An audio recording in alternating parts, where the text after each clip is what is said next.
कोई योजना बनाई गई है या बनाई जाएगी, और बनाई जाएगी तो कब तक बनाई जाएगी? 7 वर्ष हो चुके हैं। मैं मंत्री जी से अनुरोध करूंगी कि कृपया करके इसको थोड़ा जल्दी करा दें। मान्यवर, ये शिक्षक भर्ती का मामला जो है, इसमें सबसे बड़ी जो चिंता की बात है वो ये है कि बाबा साहब के दिए गए संविधान द्वारा जो संविधान में प्रदत्त आरक्षण है उस पे ये कुठाराघात किया गया। परंतु ये सरकार सरकारी नौकरियां तो वैसे ही खत्म कर रही है मान्यवर। आउटसोर्सिंग की बात करते हैं, ये उसमें आरक्षण देंगे ही नहीं। आउटसोर्सिंग की तरफ से ये वैसे भी संविधान का उल्लंघन कर रहे हैं। आपके द्वारा बताया गया कि बस यात्रियों की सुविधाओं के लिए 2000 नई बसें खरीदी जाएंगी और शहर से लेकर गांव तक मेट्रो की तर्ज पर बस स्टेशनों को सज्जित और विकसित किया जाएगा। तो हम जानना चाहते हैं कि इतने दिनों में मान्यवर कितनी नई बसें खरीद करके आपने किन बस अड्डों को और किन जनपदों को दिया है? समाजवादी पार्टी की विधायक पूजा सरोज, अखिलेश यादव और डॉक्टर रागिनी सोनकर ने सदन में उड़ा दिया गर्दा। यूपी विधानसभा में अखिलेश यादव के विधायकों ने गर्दा उड़ा दिया। सपा विधायक डॉक्टर रागिनी सोनकर, आजमगढ़ की विधायक पूजा सरोज और मुबारकपुर के सपा विधायक अखिलेश यादव ने शिक्षक भर्ती, नौकरियों में आरक्षण, आउटसोर्सिंग भर्ती, लचर परिवहन सेवा और महिलाओं बुनकरों के हक के लिए सरकार से भिड़ गए। अब देखिए विधानसभा में सपा विधायकों ने किन मुद्दों को लेकर योगी के मंत्रियों को घेरा और क्यों विधानसभा अध्यक्ष तक से महिला विधायक भिड़। मंत्री जी से था कि महिलाओं को राजकीय परिवहन यात्रा के लिए क्या मुफ्त में बस सुविधा सरकार द्वारा उपलब्ध कराई जाएगी?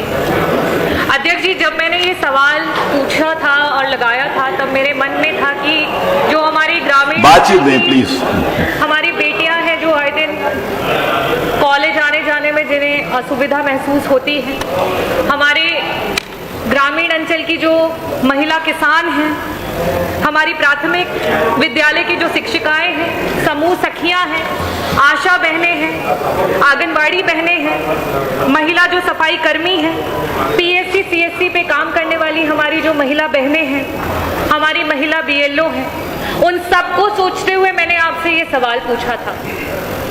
बड़ी निराशा हुई अध्यक्ष जी, और साथ ही साथ ये भी आपके उत्तर से पता चला कि यह सरकार महिलाओं को लेकर बहुत ही संवेदनहीन है, क्योंकि आपके उत्तर में ये आया कि हम 60 वर्ष से अधिक आयु वाली जो महिलाएं हैं उन्हें मुफ्त में बस यात्रा के लिए सुविधा दें या ना दें, उस पर सरकार जो है वो विचाराधीन है। अध्यक्ष जी, 7 साल हो चुके हैं और 7 साल में यह सरकार 60 वर्ष से ऊपर की महिलाओं को मुफ्त में बस सुविधा देने पे विचाराधीन है, और कब तक विचार करेगी? मंत्री जी, कृपया ये बताएं कि आप कब तक विचार करेंगे? मैंने तो पूरी महिलाओं की बात की थी, आप 60 साल से ऊपर की महिलाओं को भी मुफ्त में ट्रेवल अलाउंस नहीं दे पा रहे हैं। साथ ही साथ मंत्री जी, आपने और आपके विभाग ने इलेक्ट्रिक बसेस की बात की थी। मैं ये भी जानना चाहूंगी कि कुल उन इलेक्ट्रिक बसेस में कितनी पिंक बसेस हैं जो चल रही हैं आज पूरे उत्तर प्रदेश में, और उन पिंक बसेस में क्या महिलाओं को मुफ्त में ट्रेवल करने के लिए सरकार के द्वारा कोई योजना बनाई गई है या बनाई जाएगी, और बनाई जाएगी तो कब तक बनाई जाएगी? माननीय मंत्री जी। माननीय अध्यक्ष जी, 60 वर्ष से ऊपर की महिलाओं को निःशुल्क यात्रा करने के लिए माननीय मुख्यमंत्री जी के संकल्प में है और मैं प्रक्रियाधीन है। बहुत जल्द जो है माननीय संसदीय कार्य मंत्री जी, वित्त मंत्री जी की अनुमति मिलने के बाद उसको जो है हम घोषणा करने वाले हैं। और आगे पूरा जवाब दीजिए।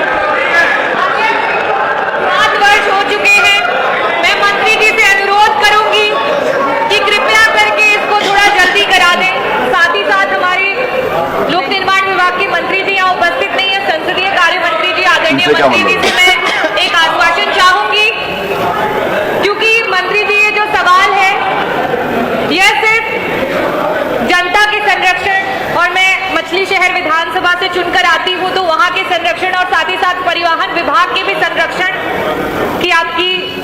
की जरूरत है। इसलिए है क्योंकि हमारे मंत्री जी इस समय लोक निर्माण विभाग के नहीं है। वहाँ पे मछली शहर जंघई मार्ग 20 किलोमीटर का मार्ग है और मंत्री जी वो इतनी ध्वस्त और इतनी ही बुरी अवस्था में है कि वहाँ पे जो आपकी सरकारी बसें चल रही है वो चल चल के उनकी स्थिति और बद से बदतर होती चली जा रही है।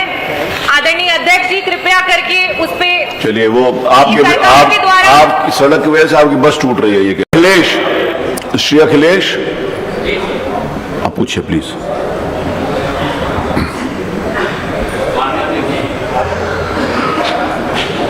माननीय परिवहन मंत्री जी से मैंने ये जानने का प्रयास किया था, सवाल किया था, प्रदेश के अंदर रोडवेज की बस यात्रियों के लिए कौन सी सुविधाएं बनाई जा रही हैं और कितने बस अड्डों को आपने आधुनिकता प्रदान किया है। सवाल इसलिए किया, बातचीत नहीं प्लीज, आपस में बातचीत नहीं। सवाल इसलिए किया मान्यवर कि चुनाव से पहले सरकार के लोक कल्याण संकल्प पत्र में भी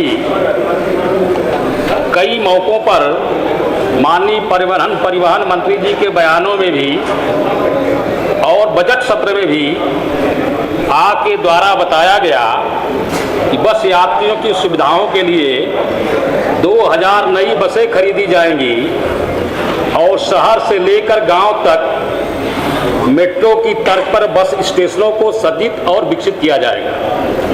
तो हम जानना चाहते हैं कि इतने दिनों में मान्यवर कितनी नई बसें खरीद करके आपने किन बस अड्डों को और किन जनपदों को दिया है। दूसरा मान्यवर, पूरे प्रदेश के अंदर कौन से ऐसे बस अड्डे हैं जिनको आपने मेट्रो की तर्ज पर विकसित करने का काम किया है। दूसरी बात मान्यवर, तीसरी, मंत्री जी से मैं ये पूछ लेना चाहता हूं, 2012 से 17 के बीच में हमारे विधानसभा क्षेत्र में मुबारकपुर में एक बस अड्डा बनाया गया जब समाजवादी पार्टी की सरकार थी। वो इसलिए बनाया गया था कि हमारा विधानसभा क्षेत्र बुनकर बाहुल्य क्षेत्र है।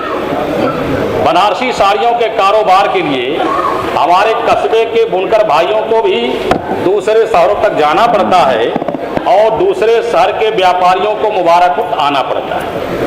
जैसे लोग गोरखपुर भी जाते हैं, गाजीपुर जाते हैं, बनारस जाते हैं, लखनऊ जाते हैं। तो हम आपसे पूछना चाहते हैं कि हमारे मुबारकपुर बस अड्डे के लिए आप कुछ नई बसें दे रहे हैं और उसको विकसित करने के लिए कुछ बजट दे रहे हैं कि नहीं। माननीय मंत्री जी पूजा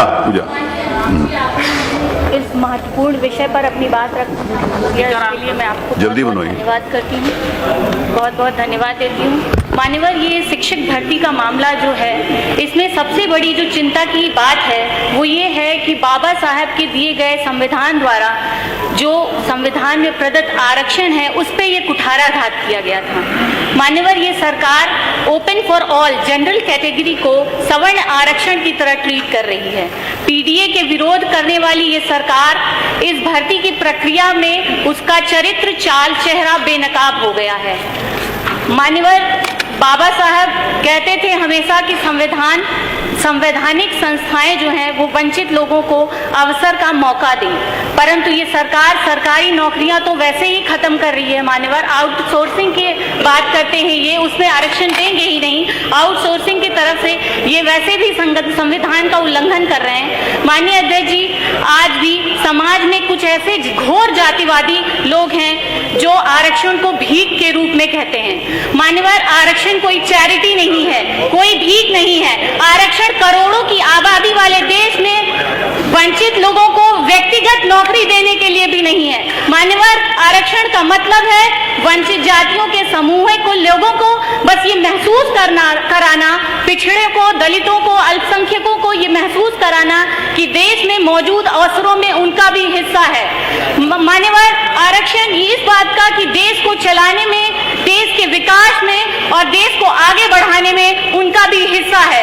आरक्षण बस इसलिए है मान्यवर, संविधान में जो हम सबको आरक्षण मिला हुआ है उस पे कुठाराघात कर रही है सरकार। मान्यवर ओपी शुक्ला की सिंगल बेंच ने, हाईकोर्ट ने जो फैसला दिया था, लखनऊ बेंच ने सरकार को आदेश दिया था कि 3 माह के अंदर पूरी लिस्ट फिर से बनाई जाए। हाईकोर्ट ने ये भी माना था कि इस आरक्षण में बड़ा घोटाला हुआ है। कोर्ट ने कहा सरकार भर्ती लिस्ट में गुणवत्ता, कैटेगरी, सब कैटेगरी सहित ओबीसी का 27% आरक्षण और एससी का 21% आरक्षण के साथ 3 महीने के अंदर ये लिस्ट जारी करे। मान्यवर अभी तक ये कोई लिस्ट नहीं जारी कर पाए हैं। ये कोर्ट में जाते ही नहीं है, रिट ही नहीं दाखिल, वापस से जवाब ही नहीं देते हैं। इन्होंने खुद सरकार ने माना है अपने एफिडेविट में, जो 27/1/2021 को इन्होंने लगाया था मान्यवर, कि ओबीसी को जहां 27% का आरक्षण मिलना चाहिए वहां मात्र 3.80% ही आरक्षण मिला है, और जहां एससी को 21% का आरक्षण मिलना चाहिए वहां 16.62% का ही आरक्षण मिला है। मान्यवर